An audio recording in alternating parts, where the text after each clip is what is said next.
Hi, we're Kablamo, and this is the second video in our Making of series. Today, we're going to be talking about Unnatural, and our dear friend Santiago started this track. So I was just in the garage where the album happened. I wanted to make a riff that was like more original rhythmically. And I was all about originality, so I also, I put the capo on like the third fret. I like tuned stuff, when you're just kind of like looking for inspiration. So I came up with the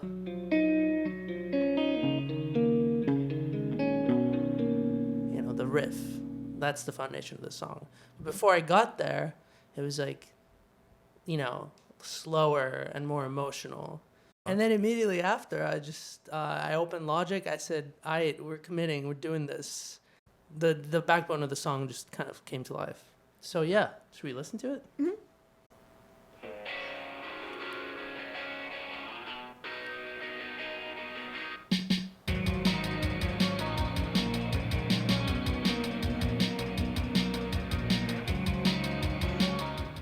Obviously, it evolved into something better. The bass line was different. It all really started to change once I showed it to Julia. Mm-hmm. Yeah, that was one of the first things I think we did when you took it to me is we changed the bass line. It had a little like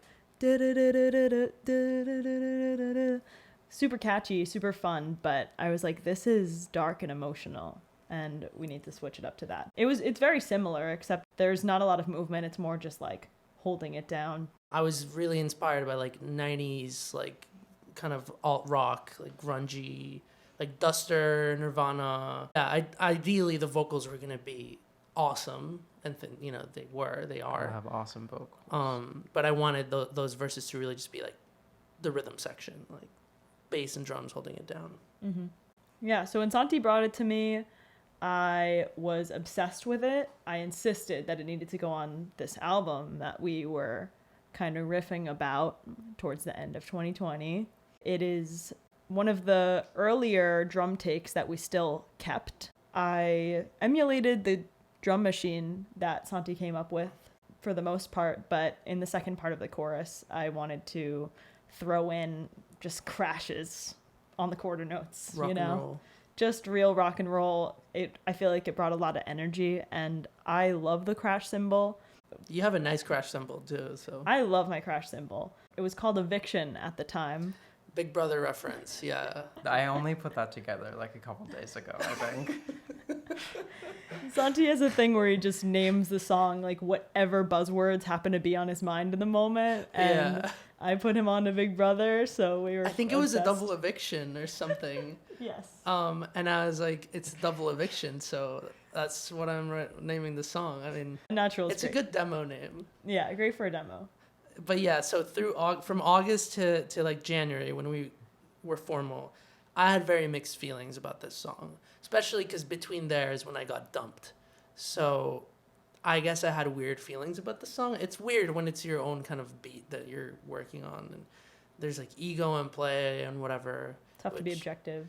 Exactly. But Julia was a very big driving force during this period to keeping that beat like a possibility. Mm-hmm. We had this idea for so long. We had drums recorded. We had some melody ideas, but we decided to ultimately give it to Aiden because we thought he would greatly serve the song.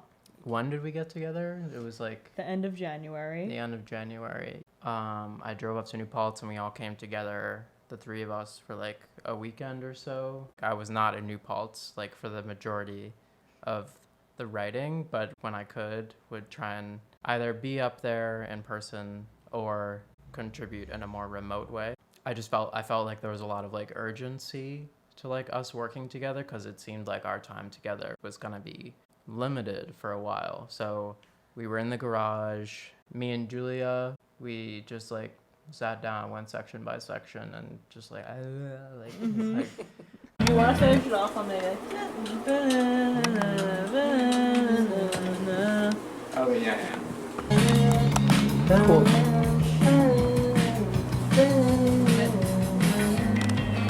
We spent a lot of time together working on the verse melodies. Mm-hmm. And what I like about the difference between the first and the second verse is that the melodies are slightly different in like the second half. And I think that's something that in my time away from Santi and Julia and from New Paltz, like that was something I was exploring a lot more in my own writing and writing with other people. I think we have a little video of the vocal in the pre, like da da Being da born. da. On right now.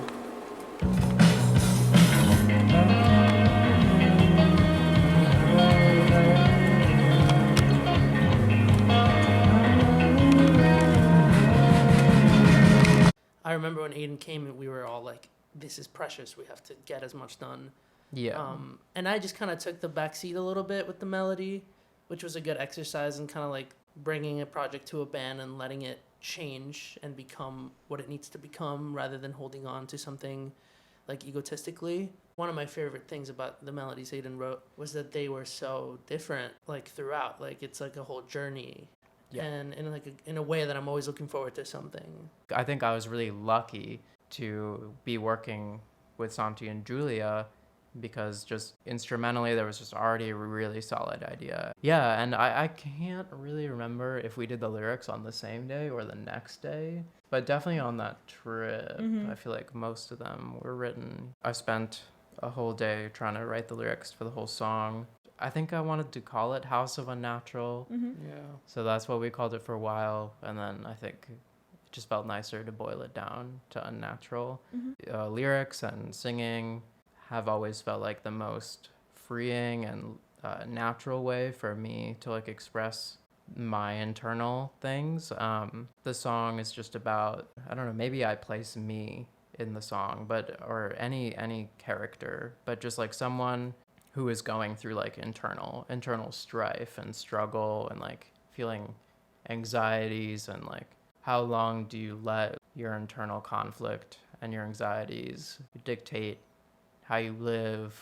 How long do you push yourself through like uncomfortable Like experience? Yeah. I loved that that's what you picked up on, because since a lot of it was remote after and before that, a lot of the communication was just through the song. And I mean, that's what making music is. Like, whether you're a producer, a songwriter, an engineer, like your goal is to understand what feeling is being portrayed in the song. I just like that you picked up on that, because a lot of what I was feeling when I was kind of in the garage just riffing, like, was kind of that, like, I have this problem, I have this thing I have to deal with. It's very interesting how you kind of articulated that so well. I feel like together we were able to bring our own take of that feeling. I will say, though, that I remember vividly before you recorded lyrics, us having a conversation where we walked through what these lyrics are going to be about. One thing that I love is that right off the bat, as soon as we wrote intro, we had a vision that Eviction, Unnatural, was going to be second. And in the past year and a half, we've been through so many different track listings, so many different track orders. And at the end of the day, I just like had this internal struggle that was like, we need Unnatural to be second. Originally, when he wrote the lyrics, that was the vision. It was very much like, okay, we're starting off happy. We're starting off with a bang. Now let's get a little more real. Let's dial it in. Let's get emotional. I think a lot of the lyrics for Unnatural were inspired by just kind of random, creepy imagery, unsettling stuff that I was just picturing in my mind. Like specifically, like I imagined like there being an actual house of Unnatural, and it symbolizes like all your fears and anxieties being like held in this house. But I think even though this is like a sad or like bittersweet or darker song, like I'm saying brick by brick, I'm gonna tear this house down. And I think that gives it like kind of like a positive edge. I don't think we ended up having enough time to do like studio quality vocals. But eventually, yeah, in this very room, like right here, I stood. But here is where I scratched and then recorded just mad harmonies. The harmonies I'd like to highlight the most are the ones that come in like halfway through the chorus. Mm-hmm.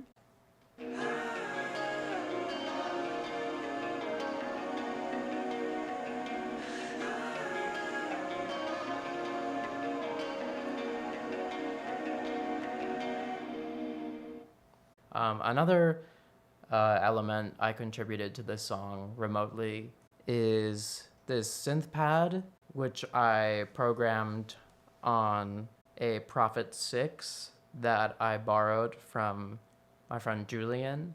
And whenever you like get your hands on a new synth, like you can't help yourself. You got to get that overdub on that song you're working on, even if it doesn't need to be there. Like you just have to do it because it's a new toy, and you gotta, whenever you get a new toy, it's gotta make it onto something.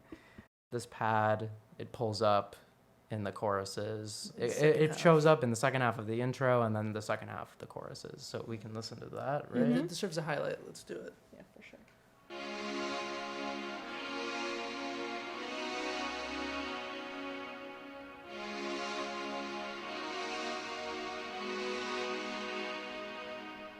So sick. Really ironing those Creamy. chords home. Yeah, and then I mean, after this sprint, the album and every song took a second to kind of get to the finish line. Maybe I'm wrong, but I feel like this song didn't get worked on again until like way later. So for like a few days when I was still, I think while I was teaching, wasn't it? It was earlier this summer. It was year. in May. Yeah, in May I was like, okay, like this is all that really matters in my life right now. So yeah, I added a bunch of stuff like the little lead line in the verse, like all that kind of stuff, like little twinkles. But one of our favorite things that we added, acoustic guitar, chords, like chunky chords, just all like the last 20% cherry on top stuff. Like I want to deliver the feeling. I mean, that's what we've been talking about, right? Like there's this feeling, let's communicate it. And in the chorus, it's especially the second half when the crashes come in. We needed like chunky guitars, like just really, it's rock time. Like you gotta like headbang your anxieties away. Crazy. But yeah, at the end there's a double chorus. It felt repetitive, which is fine, but I wanted it to go somewhere else. So to kind of like add more like tension and more like a bigger climax at the end, added like more distorted guitars, but then there's this synth. And it's like the filter's like opening and it's like the pitch is bending and it just keeps getting like louder and more intense. It's a little subconscious at first, but you feel that last chorus like... It's tension. Like, yeah, you feel it getting bigger and bigger. Ultimately, it made it to the tail end of the song. Like when everything leaves, the synth is still trailing off into the distance. Yeah. But here it goes.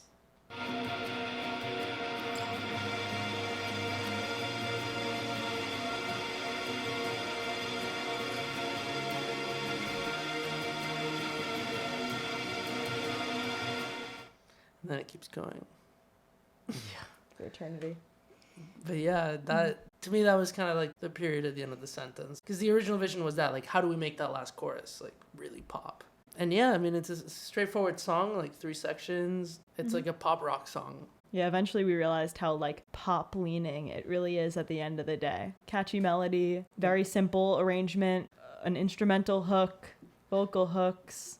In a way, it's kind of the best of all of us, I think. Like, it kind of shows what you can do when everyone kind of gives their part and takes a step back when they have to. So I love it. I think that wraps it up. Well, we'll see you in the next Making Of series that will be cruising. Thank you for watching. We're Kablamo. Stay safe. Stay safe out there. XOXO. Bye-bye.